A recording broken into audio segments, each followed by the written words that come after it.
It's right on time, so I'm gonna start today's seminar. Welcome everybody to joining us here today at our SNAPP seminar. And today we have the pleasure of having with us Chang-Han Rhee. And Chang-Han Rhee is an assistant professor in industrial engineering and management science at Northwestern University. Before joining Northwestern University, he was a postdoc at Centrum Wisconsin Informatica and at Georgia Tech. He received his PhD in computational and mathematical engineering from Stanford University. His research interests include applied probability, stochastic simulation, and machine learning. He was a winner of the Outstanding Publication Award from the Inform Simulation Society in 2016, the winner of the Best Student Paper Award at the 2012 Winter Simulation Conference, and finalist of the 2013 Inform's George Nicholson Student Paper Competition. With that, we welcome you. Please take it away. Yeah, thank you. Thank you for the nice introduction, Mariana, and thank you for having me, and thank you for coming to this talk. So today, what I would like to discuss is about one of the central mysteries in deep learning. And but before I start, let me start with introducing my collaborator. So this is myself, a little bit abstract version of myself. And this is Seung. And Seung, many of you know Seung, and he also spoke last fall. And this is Xingyu. Xingyu is a student, PhD student of mine, and he has been fantastic. Like he, just like many mathematically talented people, he's not really good at selfies, but he's awesome with mathematics. So, all right. So let me start with the generalization mystery. So this is what this talk is about. So the word artificial intelligence has been really popular sometime around 80s. And then it kind of people stopped using the word artificial intelligence because the field sort of failed to deliver what it has promised. But then recently, people started to talk about artificial intelligence quite a lot again, and for a good reason, because these days, what so-called AI is doing some amazing things. So famous people say things about AI, and at the core of the success of AI, there's deep learning. So deep learning has been wildly successful empirically. And the typical way the deep learning is formulated is as a non-convex loss optimization problem. And it turns out that the stochastic gradient descent works really well. And what's really interesting or mysterious here is that despite massive overparameterization, and even if you don't specifically explicitly regularize, deep neural network still generalize well. So in other words, you just train with you train your model with the training data, but then with very little regularization, it performs really well with the data that you haven't seen while training. So this is one of the central mysteries in deep learning. And so people wanted to really understand why this is the case. And there's a popular explanation. Sgd seems to be able to find flat local minima, and flat local minima seems to generalize well. So among these three minima, for example, so if this is a loss function, this one generalizes better than the other ones. So so we don't really know why this is the case, but this just seems to be the case. And so let's suppose let's just accept this as a general principle. But then still, it's not really clear how SGD manages to find a local minima with specific geometric structure. So actually, let alone finding a flat local minima, it's typically really difficult for SGD to escape from any local minima. So for all these flat and sharp minima here, it takes astronomically long time for SGD to escape from this. So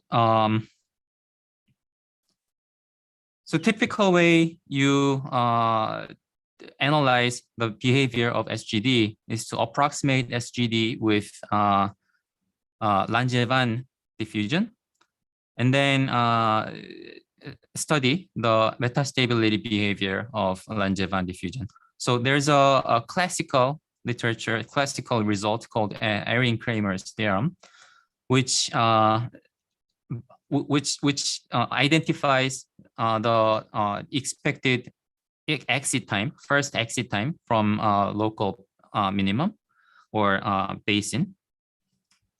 So according to theory, this is indeed the case. This is what the theory predicts. So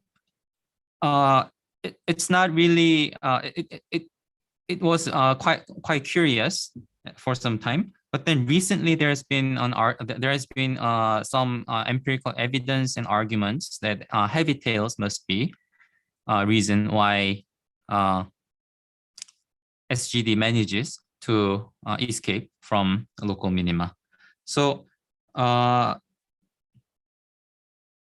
it turns out that if the gradient noises are heavy-tailed, then SGDs are able to escape from the local minima at a reasonable amount of time, and also it is likely to prefer flat local minima or wide local minima rather than narrow, sharp local minima. So this resolves the mystery partially, but then this talk is about going one step further and understanding when and how SGD can completely eliminate the sharp local minima from its training trajectory. So here's the trailer. So we are going to get back to this picture later, but let's first focus on this picture. So the first two are the heavy-tailed cases, and the other two are the light-tailed cases. So these are the histograms of the trajectories of SGD. So flat local minima gets visited more often than sharp local minima by heavy-tailed SGDs. But then the difference between these two is that this one is a pure form of SGD. This one is SGD with so-called gradient clipping. So what you do here is to truncate each step of SGD if the step size is larger than the fixed threshold. So you see that even with heavy-tailed gradient noise, pure form of SGD visits sharp local minima sometimes. But with gradient clipping, practically the SGD, the fraction of times SGD visits the sharp local minima is close to 0. So yeah, so that's the difference between these two cases. And again, if you look at the light-tailed case, then you see that it's in the it stays in one local minima, and it never manages to escape, as the theory predicts. All right, so let me explain why this is the case. So let me first give you a quick review of heavy-tailed large deviations to give you some give you an intuition in a simplified setting. So when it comes to rare events, system-wide rare events. There's a chat message. Let me check the message. Oh, okay. So it's about the slides. Okay, thanks. All right. So yeah. So there are roughly speaking, there are two different kinds of uncertainties. So one is light-tailed distributions, and the other one is heavy-tailed distributions. The light-tailed distributions are the ones where you see the extreme values very, very rarely. And typical or probably the most famous light-tailed distributions are normal distribution and exponential distribution. So human height distribution follows the normal distribution closely.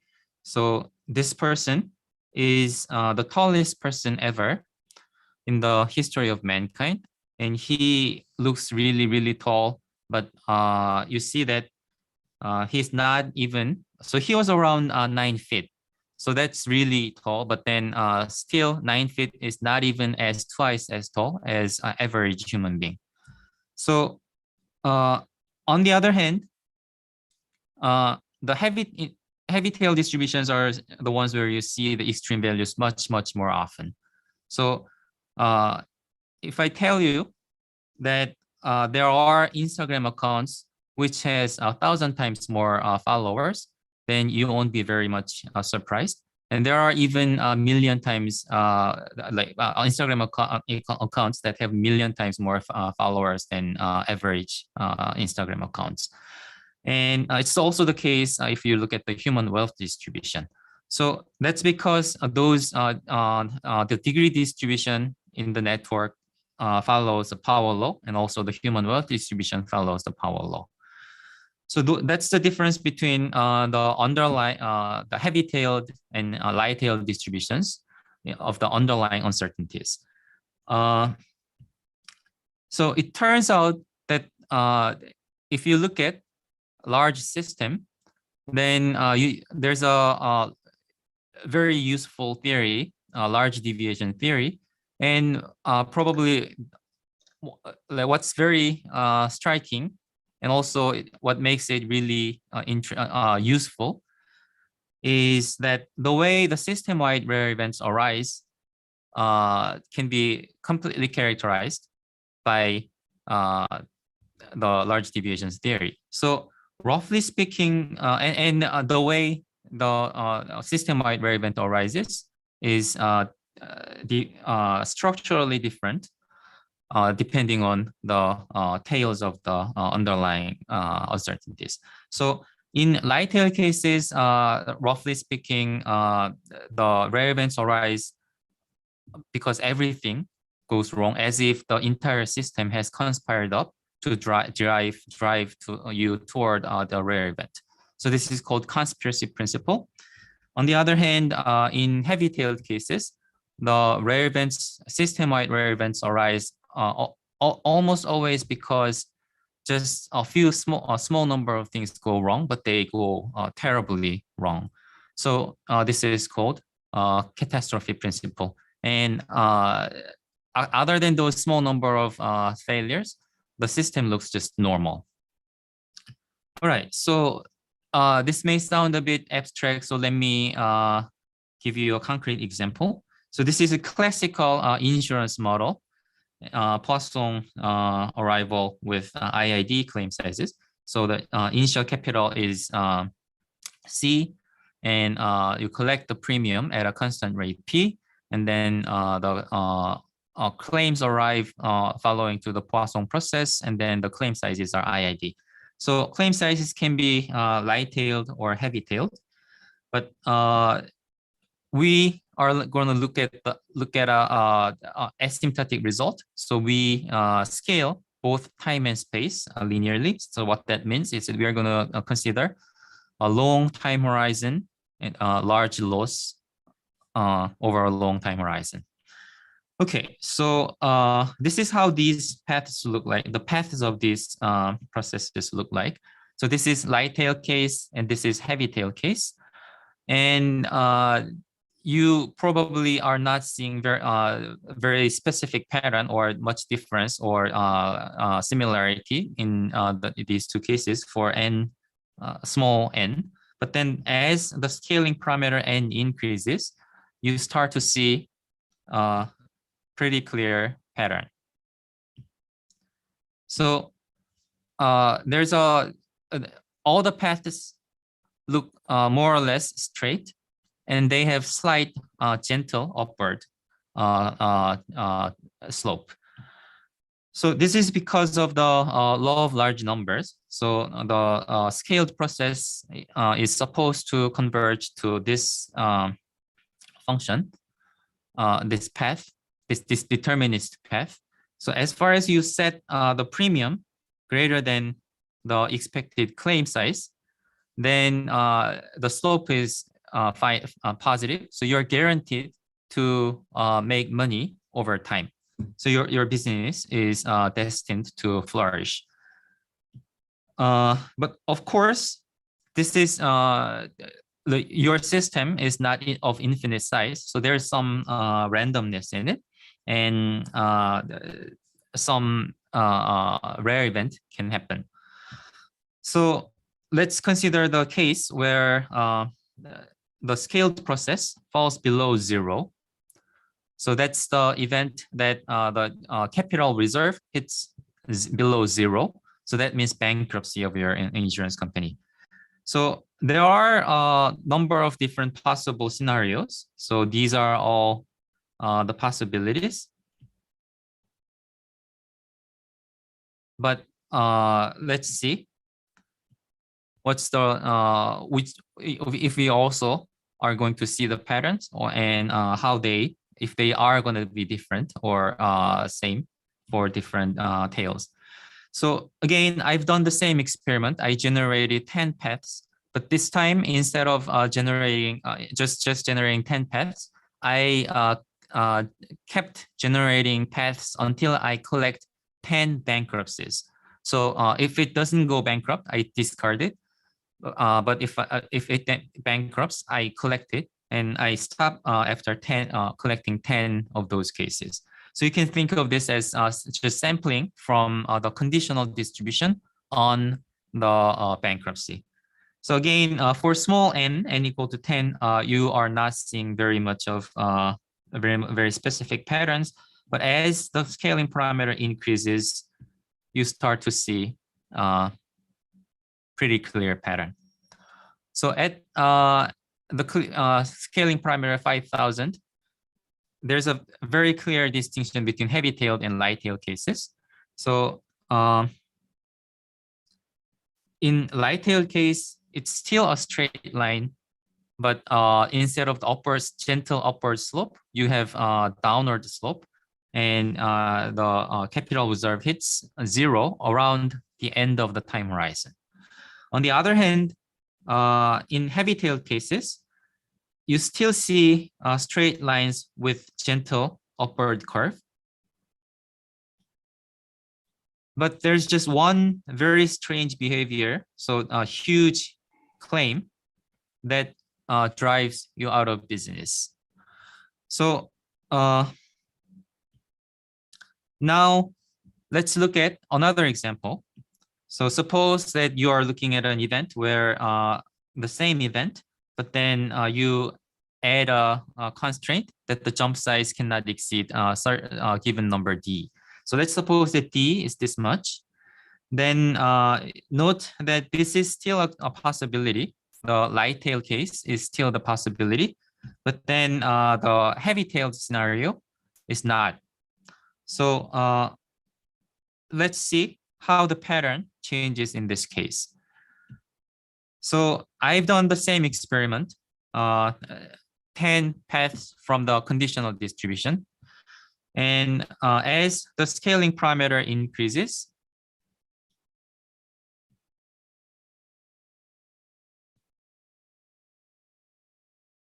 a clear pattern starts to emerge.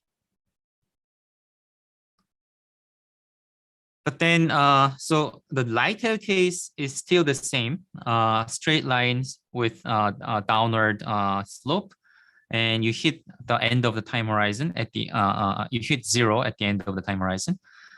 The heavy tail case, again, you see gentle upward curve almost everywhere. But this time, there are two, instead of one, there are two big jumps, big claims. So, and it's always 2. So instead of, so compared to the previous rare event, this time you are driven by 2, you are adding 2 jumps to the normal nominal path, and that's how you arrive at the rare event. So this because so these are the illustrations of the conspiracy principle and catastrophe principle. So now we have seen this phenomena, and it turns out that there's a large deviations theory that can completely characterize these types of behaviors. So and this is what Bert, Jose, and Mihail Basba and Bohan Chen and I have been working on in the past few years. So so this is the heavy-tailed large deviation theory. If you are familiar with a light-tailed version of it, then you are probably seeing the similarity. But if you haven't seen, like if you're rusty, then this is more or less what it means. So the probability that the scaled process belongs to a set decays at this rate. And what is this rate? So alpha was the index of the regular variation. So here I'm writing it as a power law, but this applies to a more general class of heavy tails, so which is regular variation. But anyway, alpha is a given parameter. J is what decides how rare the rare event is and how the rare event happens. So J is the minimal number of jumps you have to add to the flat zero function to make the flat zero function to belong to the rare event. So for example, in the previous example, insurance example, the nominal path is slight straight line with slight upward jump, a slight upward trend. So you, but then you add 2 jumps to there, and you can make it go bankrupt if there was a reinsurance contract. If there was no reinsurance contract, 1 jump is enough. So J of A is 1 there. And it happens because of just always because of a single big jump. All right, so that's this is the heavy tail large deviations theory, and we have been extending this to more general processes. And the point here is that the catastrophe principle always characterizes the rare event by the number of big jumps that you have to add to the nominal path. So the nominal path is the path that the scaled process converges to by the strong law of large numbers, or just a law of large numbers. And by the way, this is a functional version of it. So it's convergence to a path. Yeah, so that is the general principle. And now let's get back to the stochastic gradient descent. So this is a stochastic gradient descent. So these are the steps of the stochastic gradient descent. And eta is the step size or learning rate in machine learning literature. And you're moving to the opposite direction of the gradient and by this much. So this is the steps, the learning rate, so-called. Now, the exact gradient is often unavailable, very expensive, or just difficult to compute. So people often replace the learning rate with unbiased estimate of the unbiased estimate of the gradient. So you can write the unbiased estimation as the actual gradient and the gradient noise. And then, of course, this depends on eta. So let's specify the dependence. And then it's convenient to consider this in continuous time and scale the time linearly with respect to eta. So it turns out that if you use this scaling, the scaled SGD converges to deterministic path, and that the path can be characterized by the solution of an ODE. So this is called gradient flow. So this is how the law of large numbers here kick in this case. So this is a 90-degree rotation of the loss function. Stochastic gradient will move toward the downward direction of the function, loss function. But because of the randomness, it behaves somewhat, it doesn't always move to toward the downward direction. So this is for eta is equal to 1/5, but as eta goes to 0, the learning rate goes to 0. This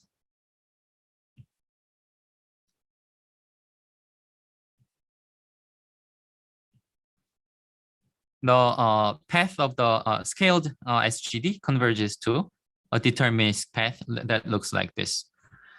So this is the solution of the ODE, so the gradient flow.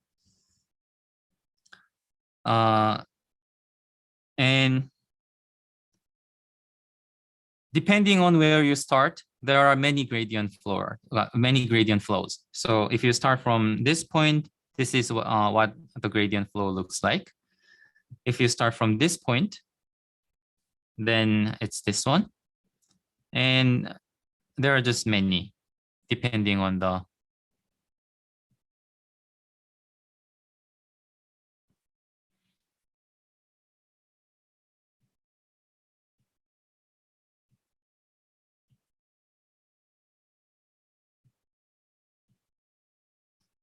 sorry, the response is a bit slow. So yeah, depending on the starting point.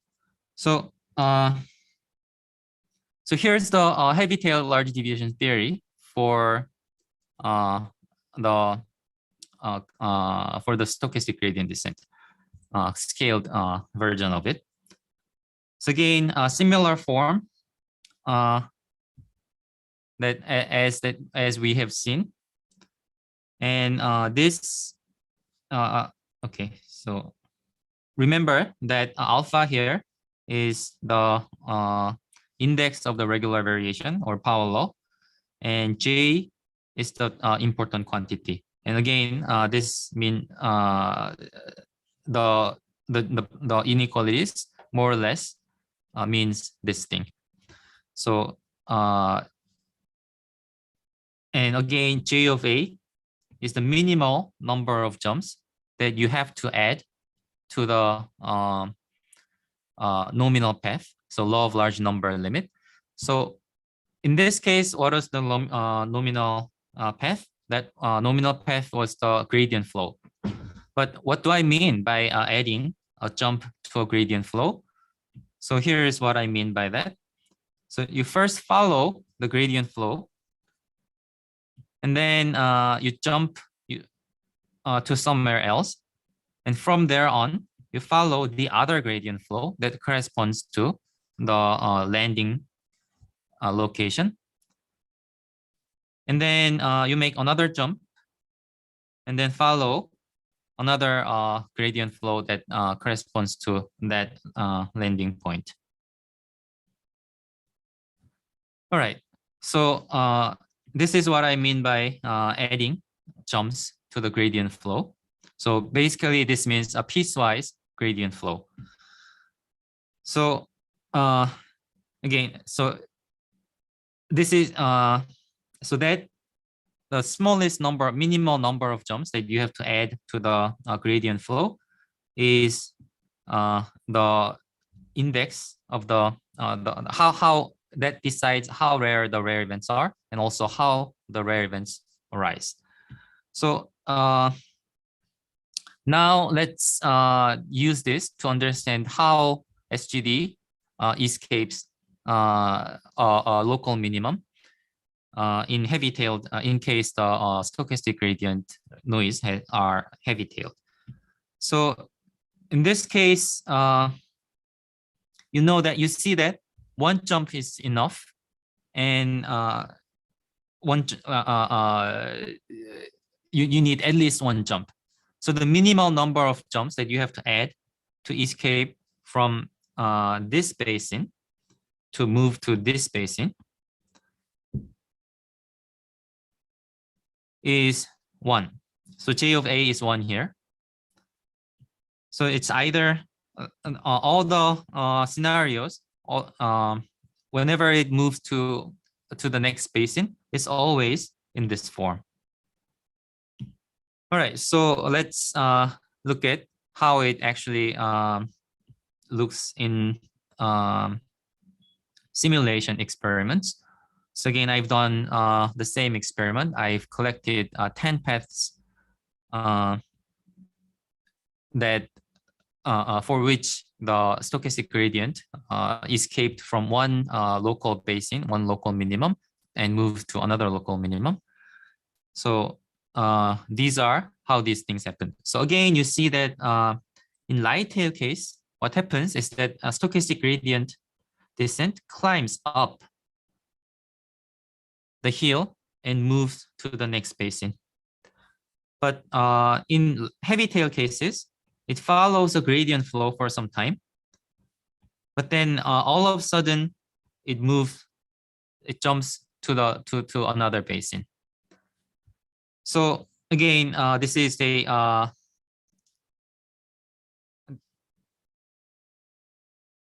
this is a realization of a catastrophe principle.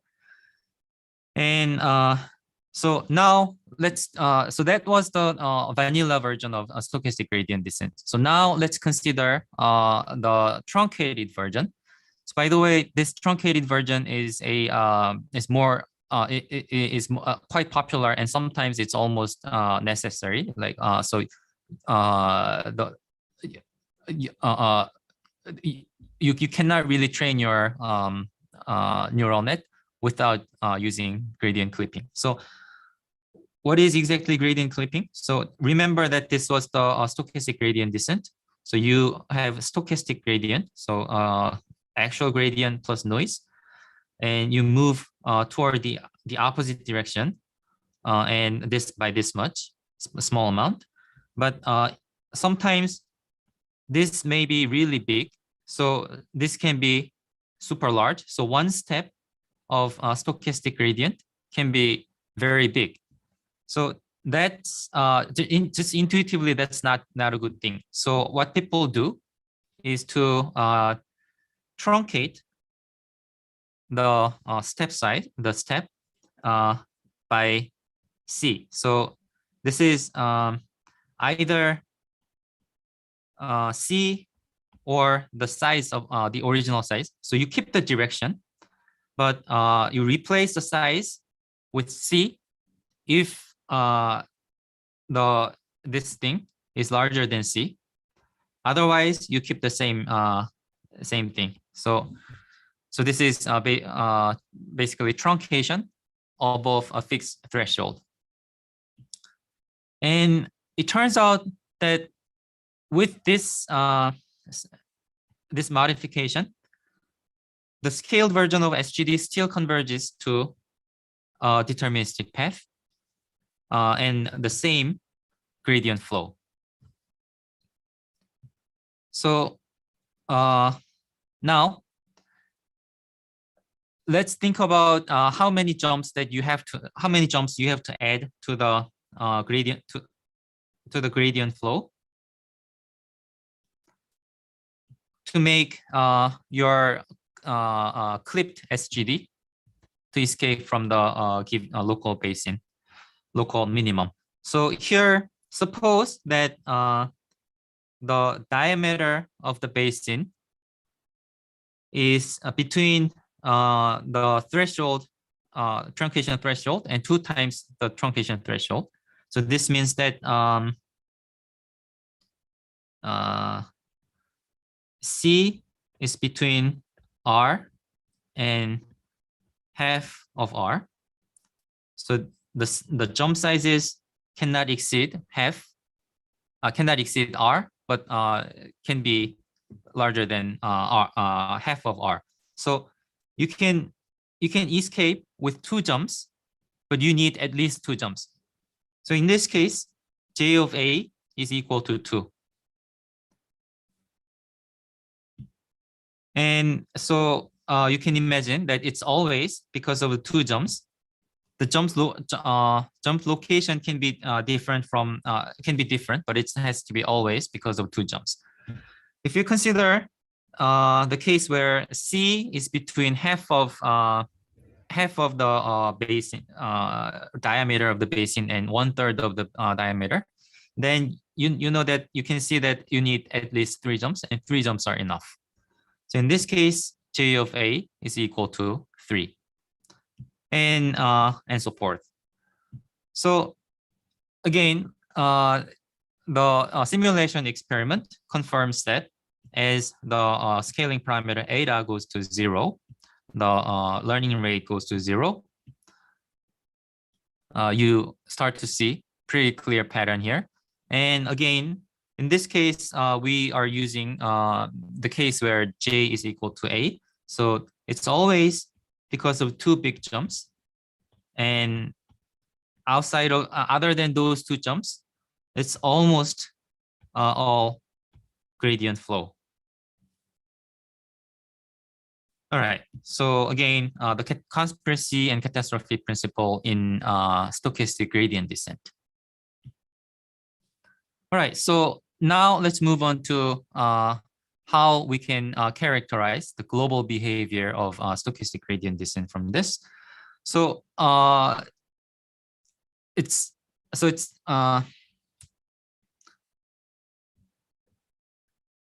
so first thing you can do. So this is what corresponds to classical Irene Kramer's theorem in light-tailed context. Is the exit time analysis, first exit time analysis. How long does it typically take for you to escape from the local basin? So if you call the first exit time sigma, so omega is the current basin, the attraction field, and sigma is that is the first time the SGD goes outside of omega. So the first x time, if you scale it by lambda, then it converges to exponential random variable weakly. So, and lambda, the scaling parameter is this. So remember that eta was the learning rate, small or something that becomes smaller and smaller. So lambda is of this rate. So what this means is that the first exit time scales at this rate. So remember that eta is a small number. So 1 over eta is some large number. And so the exit time increases at this rate with respect to eta. So remember that alpha was the index of the regular variation. L was the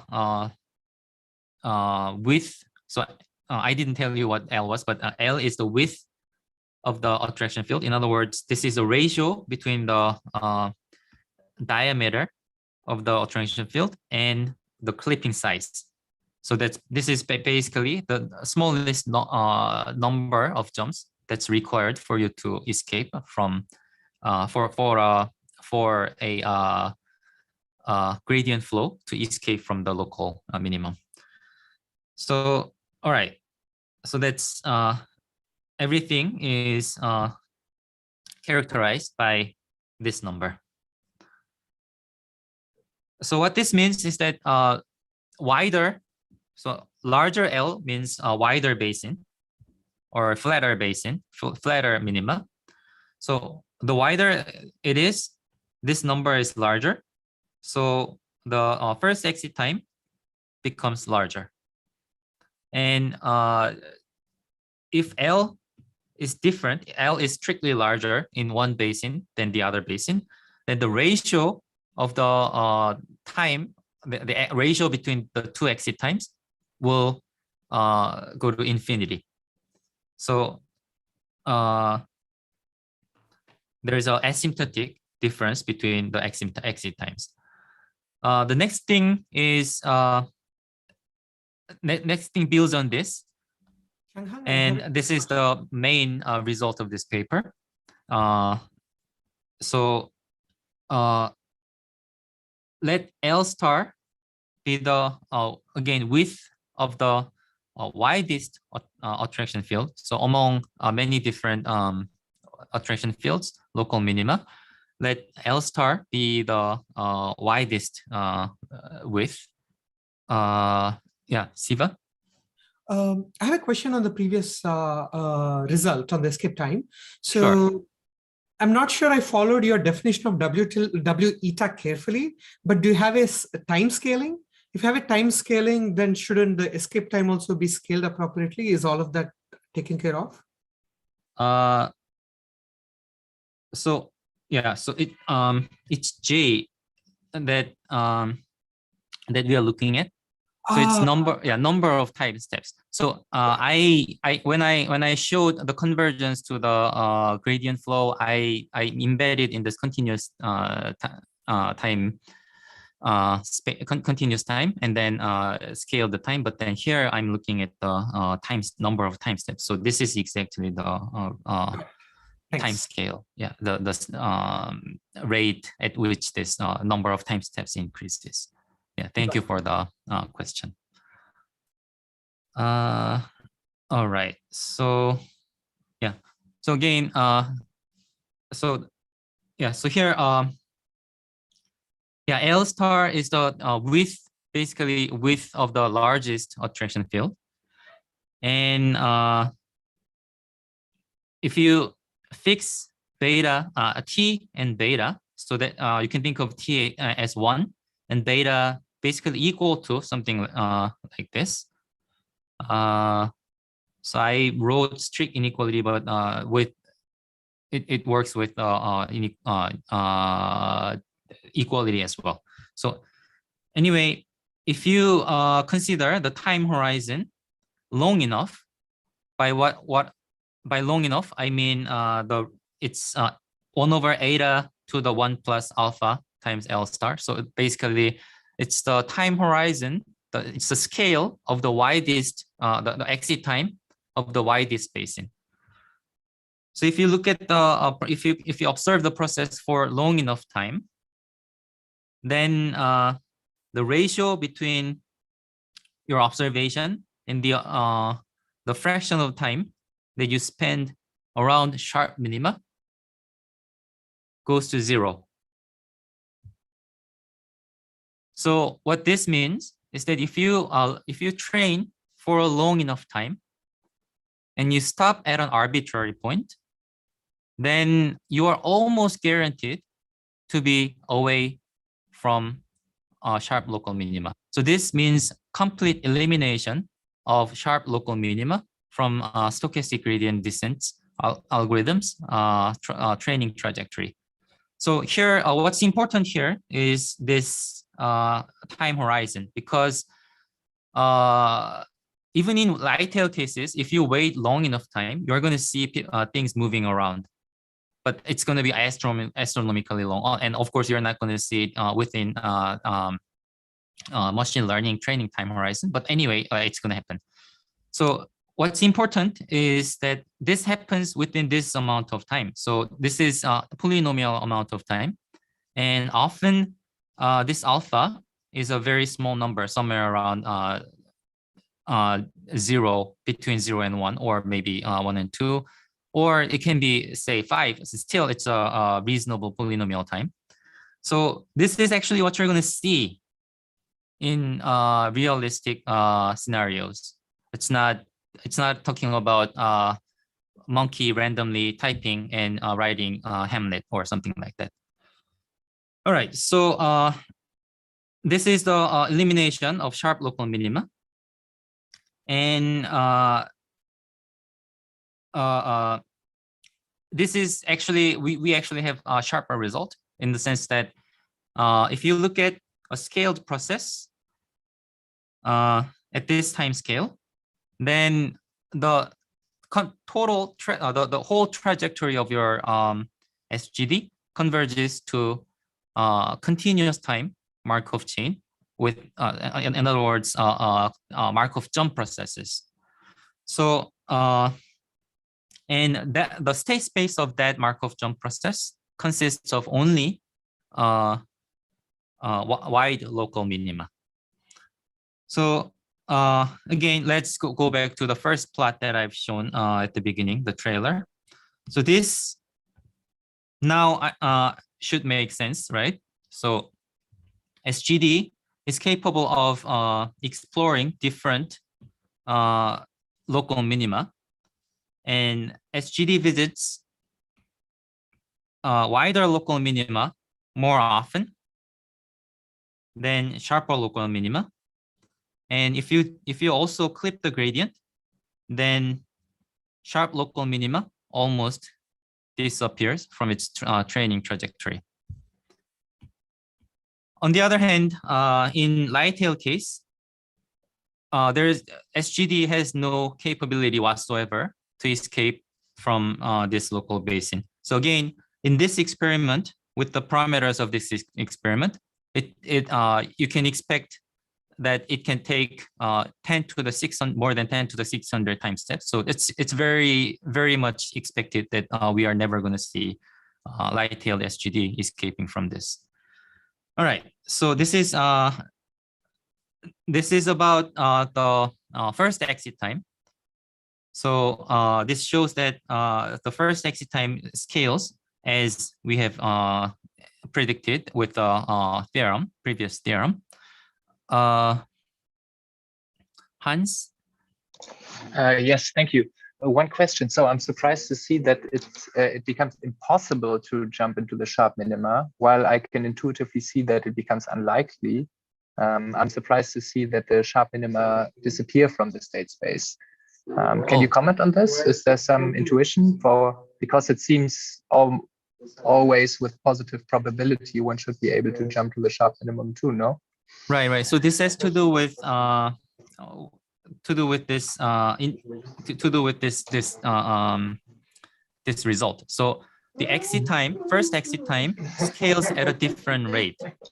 So what that means is that the ratio between the first exit time of this spacing and this spacing becomes infinite or zero. So it's infinitely faster to escape from this compared to escaping from here.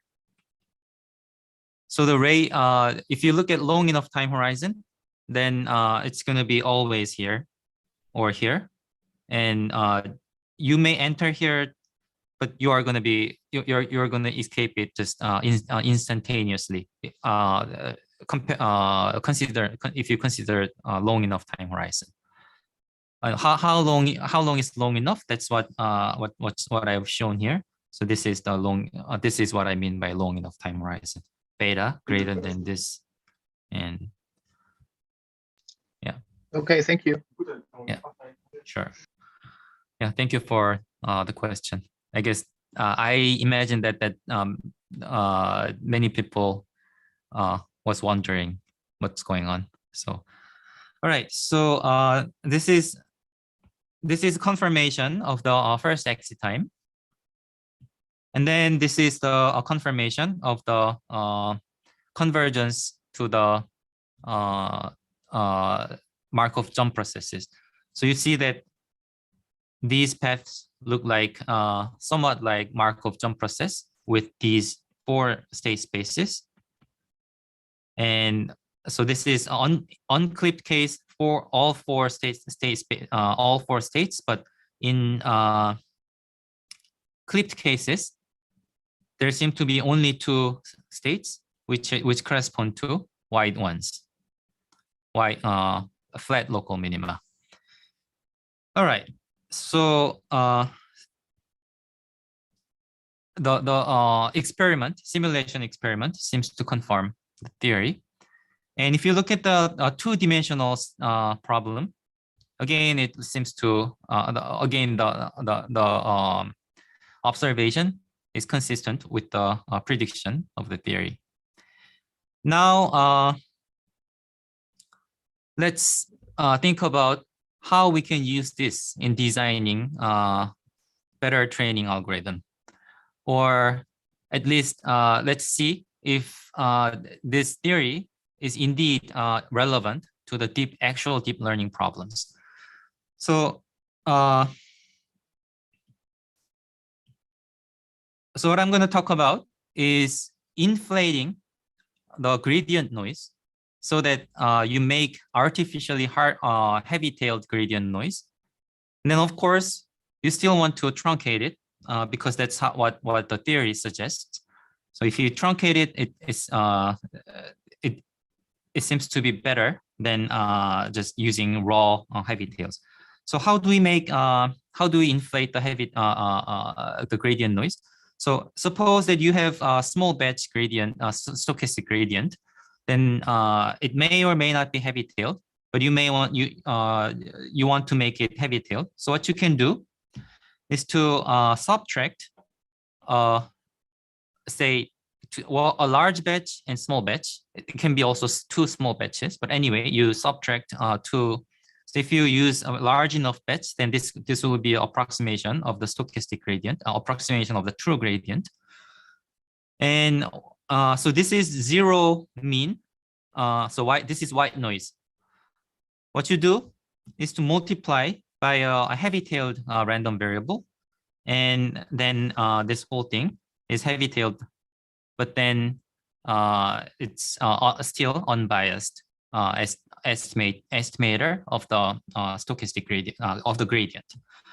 So this is heavy-tailed stochastic gradient, and so if you use this noise instead of the original noise, this is how it looks. So these are the ones that we injected heavy-tailed noise. So this is a large batch. So basically, this is actual gradient, almost actual gradient descent. This is small batch. So this is stochastic gradient descent. So we didn't, we still clipped stochastic gradient without adding the heavy-tailed noise. Here we added heavy-tailed noise but didn't clip. And these are the two possible implementation of this. So in other words, you can pick the same for these two, or you can pick independent ones for these two. So these two correspond those two. They are more or less the same, very comparable in terms of the performance and everything. So what I want to emphasize here is that consistently they improve the performance, and the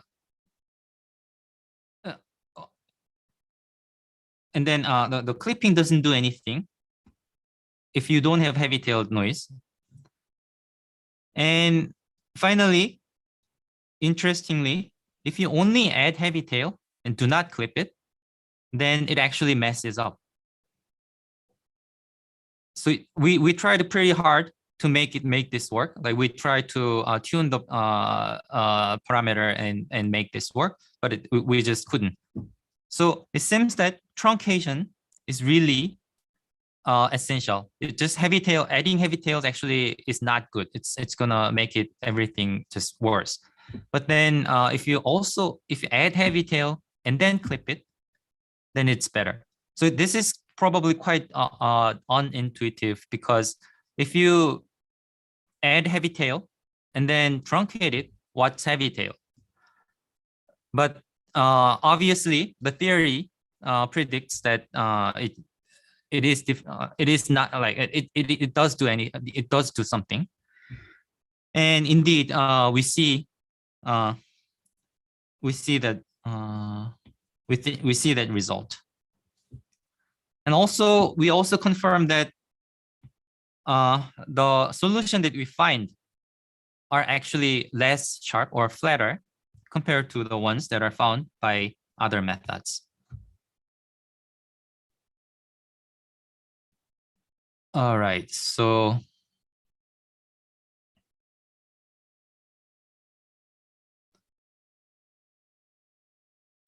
reverse engineer the non-heavy-tailed distribution that appears after clipping. Well, yeah, so that's one possibility, but right. So so at the level where we actually operate, it's always indeed light tail. So maybe you can build the theory based on some light-tailed framework, but then it's just incredibly useful framework to look, very useful perspective to look at this from heavy tail viewpoint. All right, so okay, so that's the numerical results. So I'm showing the first three experiments that we have ran. But we have more, and we actually keep seeing consistent results. And this also shows that these numbers it's just not a better average. It's actually, you actually see pretty consistent improvement. So if it's on this side, then it's improvement. So you almost always see improvement except for this small number of cases. So it seems to really work consistently. Finally, let me finish with one word. So, so you may wonder, so is this what you're really suggesting? Like, do you really suggest that you use this algorithm in actual deep learning problems? So we don't know yet. It seems to work in pretty consistently with benchmark problems. But we will know in a few months, because we are launching a new project with one of the top performing mobile ad tech company, Moloko. They basically show more than 35 billion ads to the users per month. So what that means is that they are collecting 35 billion data training data. So and so basically they cannot use all the they cannot even use all the data they collect. Anyway, so we're gonna see, and I'll let you know. All right, thank you. So this is what I have what I wanted to discuss today. So there's a unexpectedly rich mathematical structure in the global behavior of SGD if we just slightly change the stochastic gradient descent, and which is, by the way, used quite a lot in practice. And also, we have seen the elimination, complete elimination of the sharp minima. And based on this theory, we have proposed a new training strategy. Yeah, thank you. Thank you, Chang-Han. Thank you for a really nice talk. At this point, if there's any more questions that weren't addressed during the talk, I'd like to welcome everybody to go ahead and unmute yourselves. So I actually saw Bert's chat message 10 minutes ago, I think. So it seems to be best to have L star equal to 1. So that's so for the if you just care about escaping from a given local basin, then L star is equal to 0 is indeed the best thing. But by having different L's, so to have different L's for different wide and small sharp minima, you want to have L star the largest one more larger than 1, so that you have, for example, for wider ones you have 2, sharp ones you have 1, so that you do have preference for the wider ones. Does this answer your question, Bert? Yeah, thanks. All right, Siva, I guess has questions. So, firstly, thanks for the great talk. I mean, thank you. This is awesome. The connection between large deviations and SGD is very cool. And also your talk is great with like very nice visuals. Awesome. So I have 2 questions, both at a very high level. The first one is about the asymptotic nature of your results. So there are a lot of results in optimization and optimization community and its intersection with machine learning on sample complexities. So the question is, in the convex case, not in the case you're thinking about, in the convex case, usually you'll converge to the minimum. Then the question is, if I want to go with an epsilon of the minimum, how much time should I wait? How many iterations does it take? Now I can ask a similar question in your context. So suppose I want to go with an epsilon of the minimum of the wide basin. How much time should I wait? So I think, I mean, to answer this question, you need to go beyond the asymptotic convergence. So do you have any comments? I mean, yeah, I'm guessing sure. Yeah. So indeed, so adding heavy tails actually messes up those rates. So it's not local convergence is not good, so it deteriorates.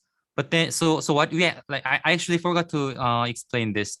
So what we did was to inject the heavy-tailed noise at the beginning of the training, so that we first explore the space and land on make sure that it lands on a wide one, and then we just remove the heavy-tailed noise, and then just do whatever you can do, like learning rate scheduling, whatever acceleration method that you want. Then so that's what we did actually. So yeah. Okay, so this is cool. This leads to my second question.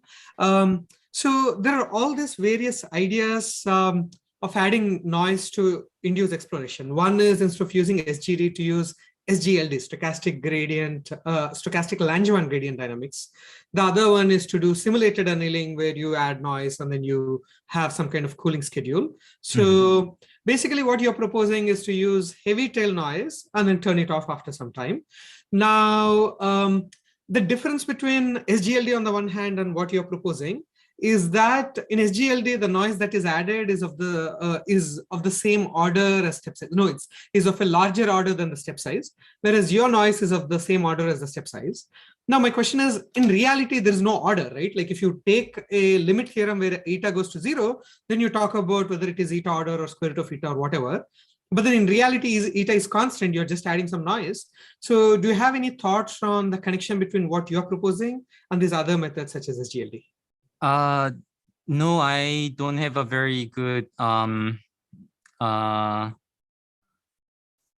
no, I don't have a very good sense of how the sense of connection between the two. Oh, okay. Then we can take it offline. Yeah. So yeah, I don't. So like Okay. even I'm like just looking at yeah. So this is what's the relevant scale or yeah, that's not really I don't know. I don't know how much rigorously these things can be said. I think this should be more like getting some intuition, and rather than like really like yeah, I don't know. I just don't know. Yeah. Okay, Sorry. no problem. Thanks a lot. Thanks for the great talk again. Thank you. Can I ask another question? Sure. Yeah, so I'm interested in how much this theory applies to real learning scenarios. And you showed this Kramer's metastability landscape, which has also appeared in other works on heavy-tailed noise. And so we tried to see in experiments if we can actually observe that stochastic gradient descent in real scenarios jumps between minima.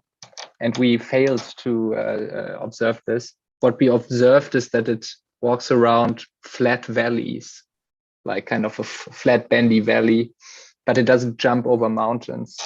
And so I wondered if you tried if these Kramer metastability switching between minima, if you could observe that this indeed happens when training. You mean without injecting heavy tails? Yeah, exactly. Yes, yeah, right. So we also had some. So at the beginning we tried to so there were some empirical evidences that reported in the literature that heavy tails are there, like without just inject naturally arising heavy tails there.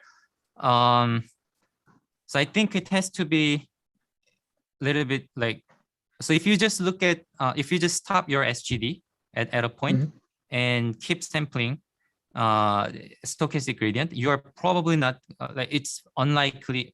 So we have like at the beginning we actually didn't observe, we had hard time to find heavy tails.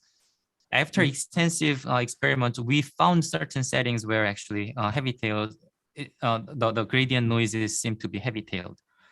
But yeah, so we actually had to search for those parameters. So it's not like, it doesn't seem to be prevalent, or at least in for example, the standard image classification tasks. Right. So I mean, then it makes sense to inject it. I mean, if it was already there, then you wouldn't have to inject it. But if it's not there, then injection makes sense, I guess. Right. But also, I was wondering if you think these landscapes are realistic, like taken from Kramer metastability, if these are settings which appear in practice. Right. So I mean, there's this subtopic called mode connectivity.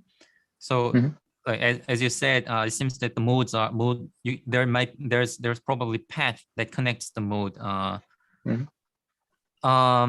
So it's all like, so there's actually, I think no one really knows exactly how the loss landscape in million dimensional space look like.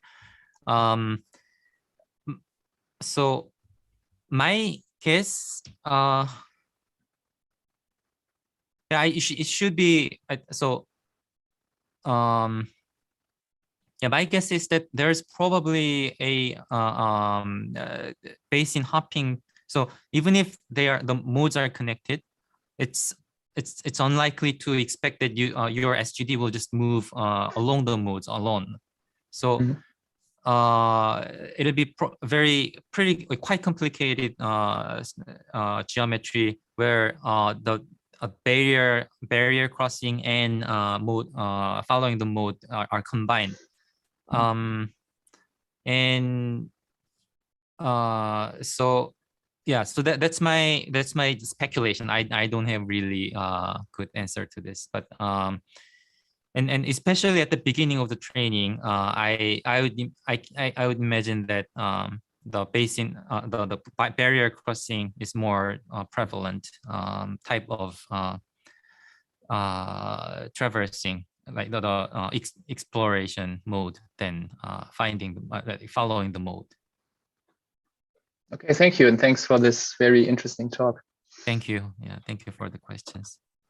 Okay, at this point, I'd like to thank everybody. I'm going to stop the recording and stop the stream. If anybody wants to linger a little bit longer, and if Chang-Han has time, I welcome you to do that. Sure. I'll stop this now. So there, I see a